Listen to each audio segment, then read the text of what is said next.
Hello and welcome to another video. Today I'm going to be having a look at the Maxell XL-II 80 mini discs, the Pro version. I've got these two, which I bought second hand from eBay, of course, and I think they're the same ones, but as usual they come in with different cases and labels and everything else. I think they're the same. You can see a little bit of the bit underneath the label on that one. But what I want to know is which cases belong to which discs and which way up did the manufacturer and the designer of the mini discs expect the mini discs to be stored. So these came, in actual fact there was a fifth one, but there's only four that are unwrapped. They came with a mini disc player or recorder that I bought. So these are all from the original packaging, this original packaging here. I'm going to have a good look at all of this.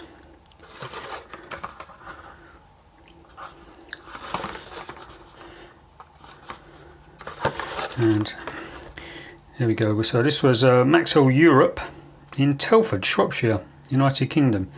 I doubt that is still open. So these are, they're the eu.com email address.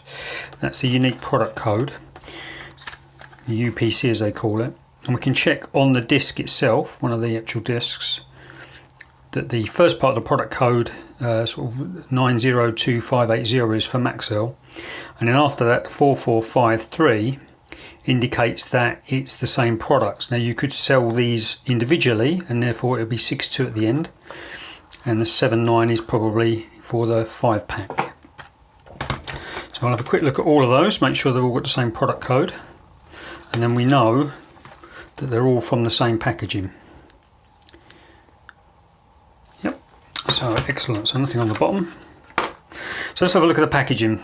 So it's quite fancy. And what interests me is somebody spent a lot of time designing this packaging to make it look good and to make it sell well. And then unfortunately when it was bought, it got opened and then probably put in the wrong case. Let's turn that around.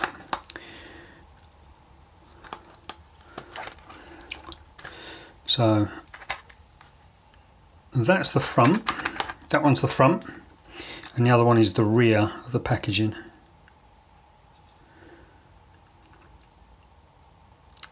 So let's open one up and see what we've got inside. There we go, so we've got the open tab there.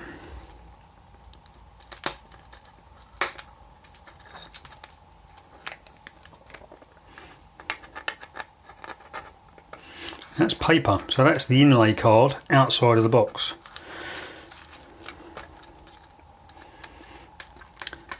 First one I've ever opened, not the easiest things to open.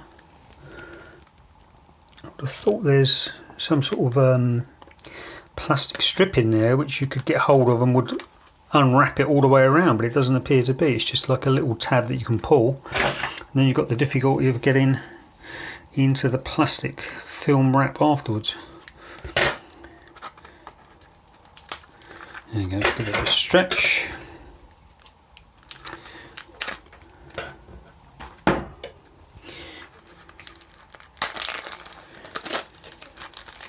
There we go, so just checking again, that's the back, that's the front. So this is how you'd see the front when it was unwrapped.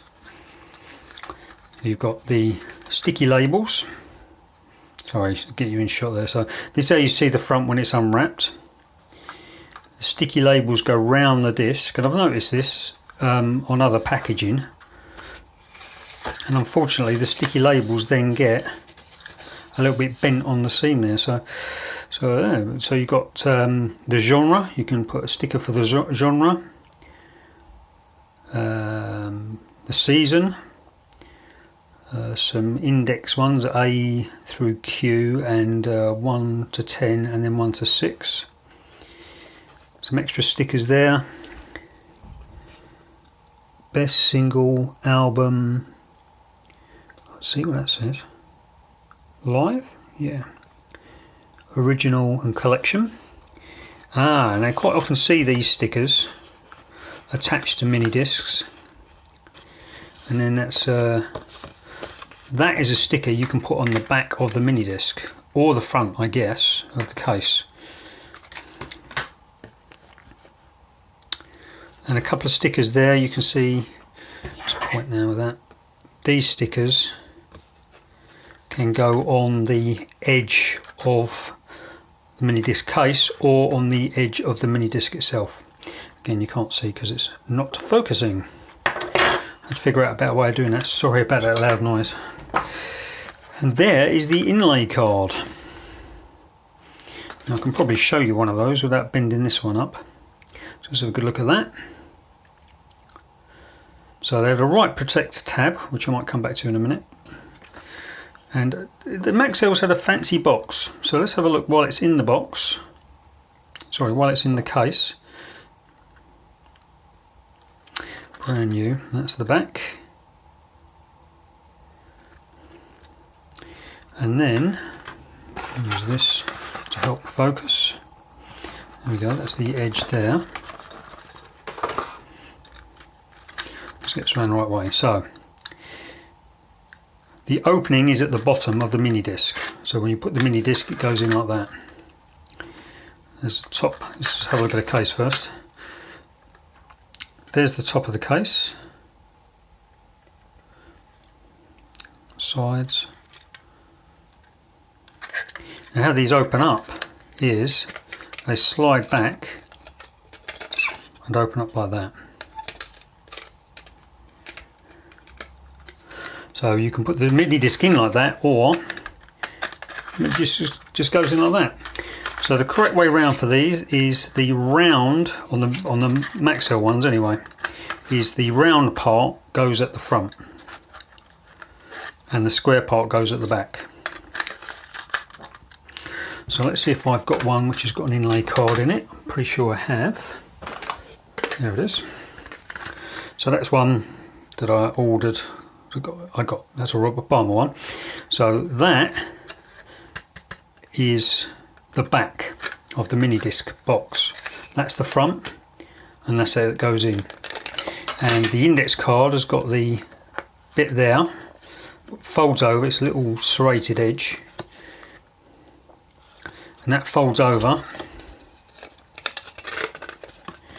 and goes in that flat part there, and then you can fold it back again. So let's find my Minidisc again. So the Minidisc can just go in and out like that. So the Minidisc goes obviously up that way, that's the way it's printed, and it goes in the Minidisc that way. Give an example of that. There's your Minidisc player, there's your Minidisc, there's an arrow on the top, and it goes in the player like that. So in essence it goes in upside down. But what we know now, which I didn't know before, is for sure, it's as I thought, the Minidisc slides into the case like that. And the index card, there's the serrated edge there, you just see that there. And that would bend over, so you push the Minidisc open like that, and there's a little lip there, and that bends over and goes into there like that. It's now a few weeks later, and shortly after shooting the first part of this video I noticed that the white plastic clip on the case on that side doesn't have a split on it, and on that side it does have a split on it. So that's the little part of the case, I think, that provides the friction when you slide the Minidisc in. So you see at the top there, it just holds the Minidisc in on that little, there we go, on that little part there. And I've never seen that before, never noticed that before. I've looked through my stash of second-hand ones that I bought, over the years, or over the months should I say, and that is not a Pro and that is a Pro. Now I dare say these aren't in the right boxes, but this is a Pro mini disc, and there it's got those, one with a slit in it and one without, and on the non-Pro version that one has got a split on both sides of that plastic. So Pros at the top, non-Pros at the bottom. So, you know, it'd be coincidence that these are in the right case, because when you buy these from eBay, they end up in the wrong cases, you know, not even the cases for that brand. And another thing I noticed as well is these cases are really soft. I don't know whether you can see that, but there's a lot of scratches, and this is almost sat on my desk without any use. You see there's loads of scratches in there. These cases are really soft. Likewise, the mini disc itself has got lots of surface scratches on it as well, just from normal handling. I'll have to have a look next time I open one. I'll have to have a look and see if it came pre-scratched for your convenience. But here's a sneak peek of some of the other things I'll be doing videos on. These ones are typically the ones I bought second hand, and these are the new ones I've bought. And like I say, this is the only one I've ever unwrapped, so I'll be unwrapping some of those other ones as well. So please subscribe to the channel and click the notification bell, and when the new videos go up you'll get notified. Thanks very much.